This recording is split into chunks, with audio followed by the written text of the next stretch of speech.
support protests across the eastern U.S. and right here in Miami, demonstrating for democracy in Venezuela at an event in Doral. And after looking at Helen's path of damage in the Carolinas, the nation has your back. We're not leaving. President Biden visits Florida today. These stories and more coming up on Newsbreak. Hello, South Florida. I'm Julian Lascano. I am Denise Diaz. Today is Thursday, October 3rd, 2024. Live from the Lee Caplin School of Journalism and Media in North Miami, this is Caplin News. Roughly 50,000 longshoremen are picketing at ports across the eastern U.S., including here in South Florida. The port strike that's halting the flow of many U.S. imports and exports enters day 3. So far, there's no word of significant progress between the union and the organization that represents the shipping companies. Caplin's Sarah Mercedes shares the effect it could have on your bottom line. Jimmy Carter was president, Star Wars a new release. The last time there was a strike at 14 ports stretching from Maine to Texas. But an impasse between the International Longshoremen's Association and the United States Maritime Alliance now threatens today's consumers and businesses. Over $5 billion of wine comes through those ports every year. 70% of our wine imports, most of our rum and whiskey imports, the bulk of our roasted coffee. Thousands of union members walking out could paralyze operations here at the Port of Miami, especially affecting perishables that are crucial to our local markets. According to the American Farm Bureau, 3 in 4 of the nation's bananas pass through our ports, Miami being a key entry point. Nearly 100% of the cocoa beans are imported through these docks. This strike could significantly disrupt the flow of vital goods and ultimately businesses. About $1.4 billion in ag trade will be impacted on East and Gulf Coast ports each week that this takes place. 318 million of that is ag exports, which impacts our farmers' bottom lines each week. 1.1 billion in ag imports, which impacts our consumers as well. Economists warn ongoing actions could have a multiplying effect. A 2 to 3 day strike will take 2 weeks to clear. A 1 week strike will bring us into November, and then a 2 week strike will bring us into early next year before those containers and ships will be processed. So much on the line if what you need is packed up with no place to go. I'm Sarah Mercedes for Caplin News. Doral's Venezuelan community gathered to express their support of Venezuela's freedom and rejections of Maduro's regime. Caplin News reporter Stephanie Tenia brings us more on Tuesday night's rally. In Doral, Venezuelans are coming together as part of the global movement Yo Me Sumo.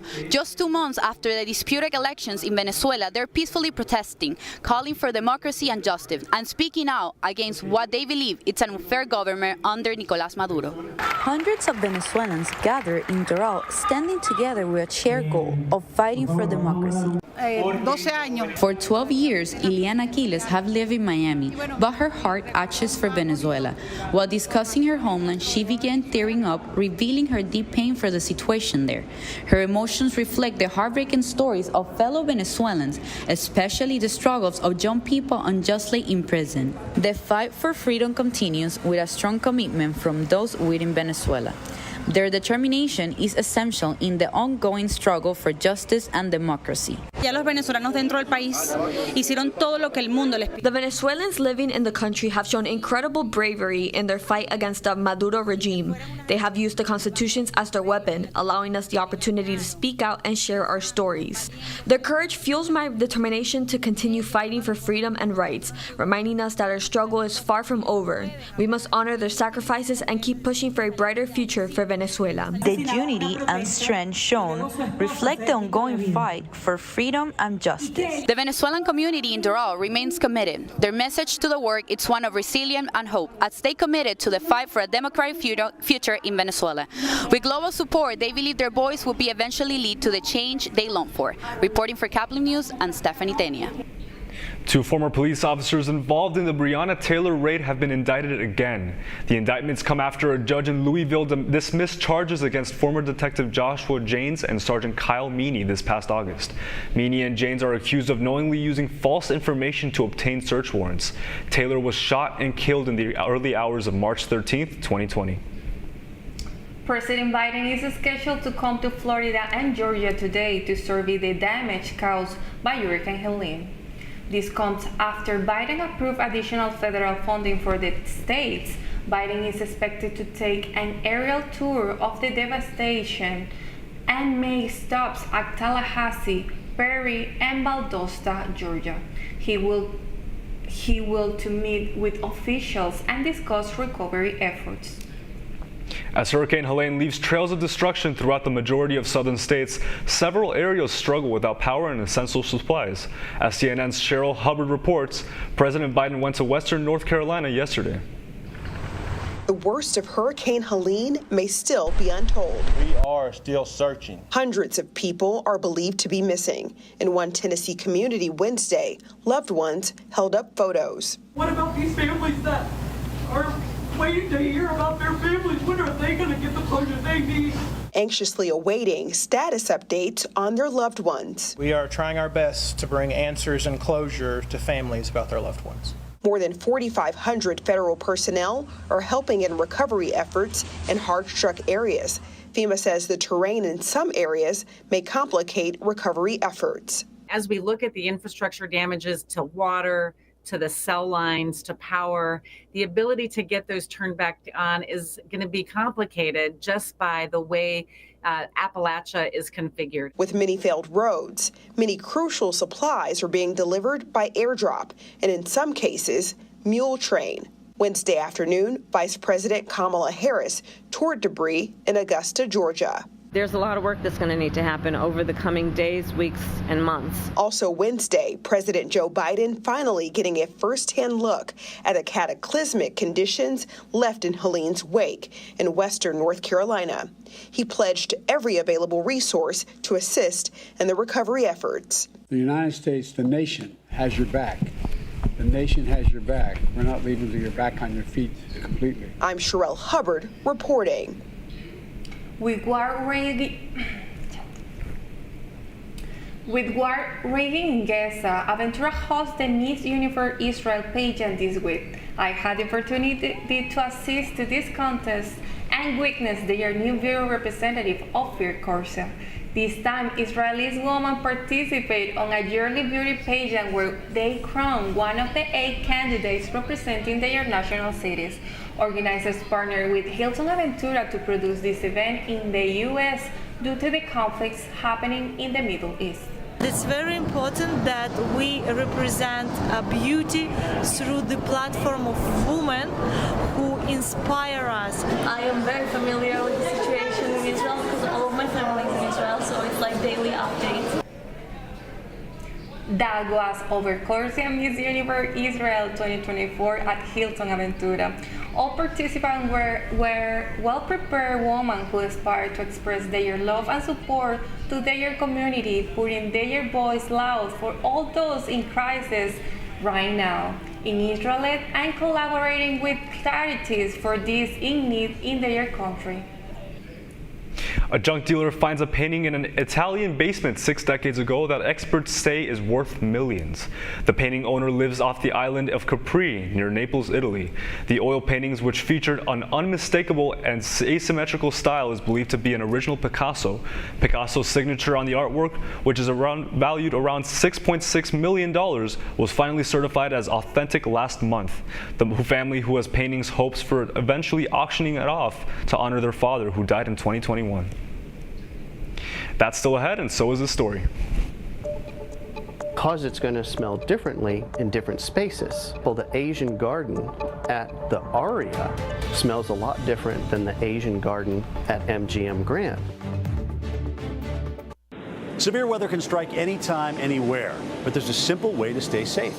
Hey, Jim Cantore here. I stay safe in dangerous weather by planning ahead. You can stay safe too with a few easy steps. Build an inexpensive kit with supplies for your family's needs. Write down important information like phone numbers and medications. Always talk with your family and remember any pets in your planning. Be ready, be safe. Start your plan today at ready.gov/plan.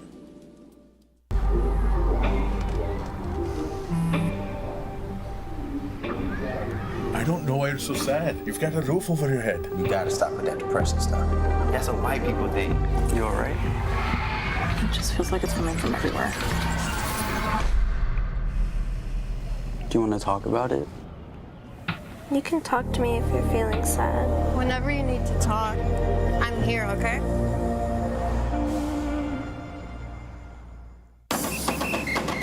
If you're buzzed and doing this,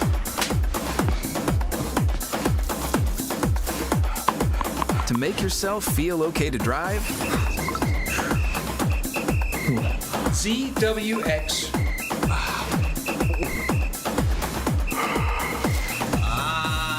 you're not okay to drive. YGKLVW. Regular you.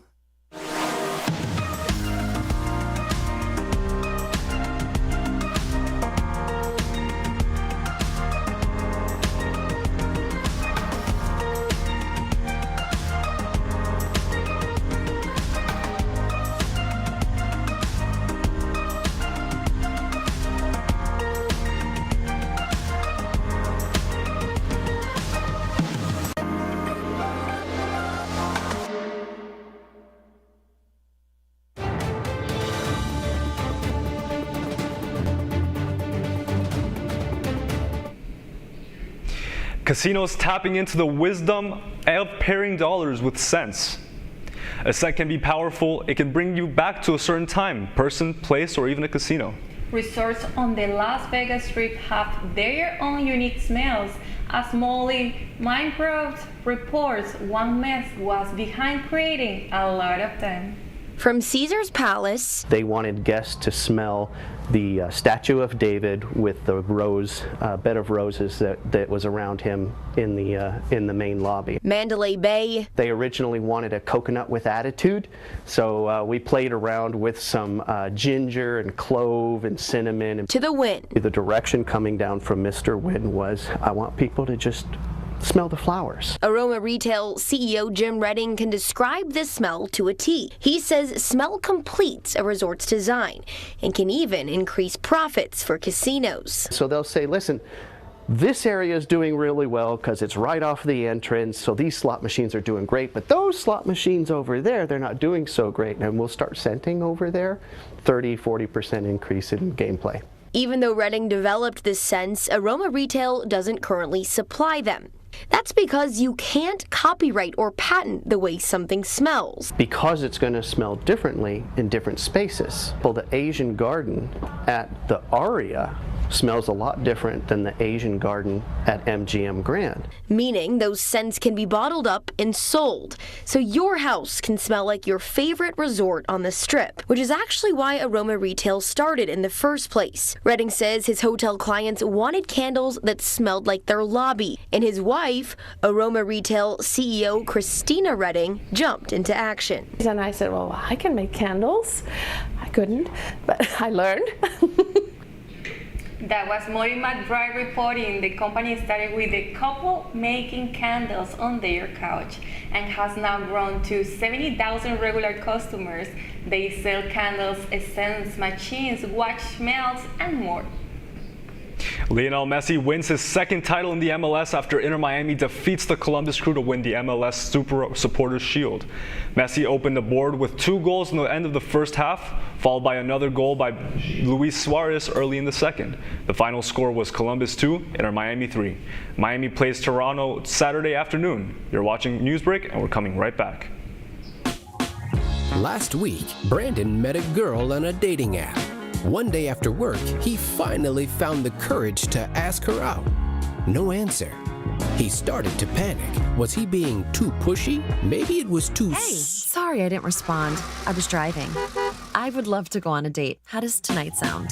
Brandon tried to play it cool, but inside he knew. A girl so smart, so responsible. She must be a keeper.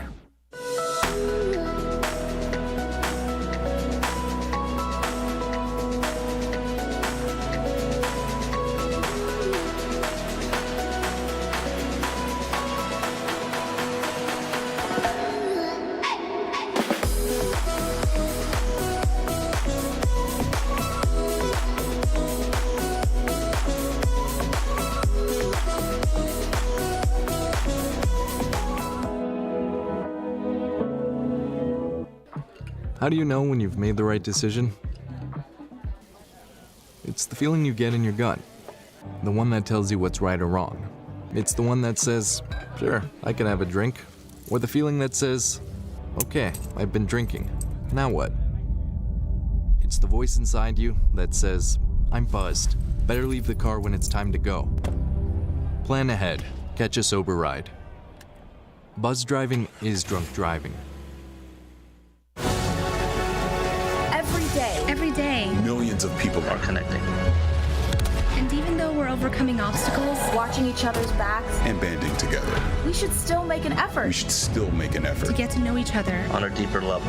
Father, Cosplayer, Mentor. actor. it's time we take a step forward It's time we take a step forward come together, and discover how accepting our differences can make us stronger.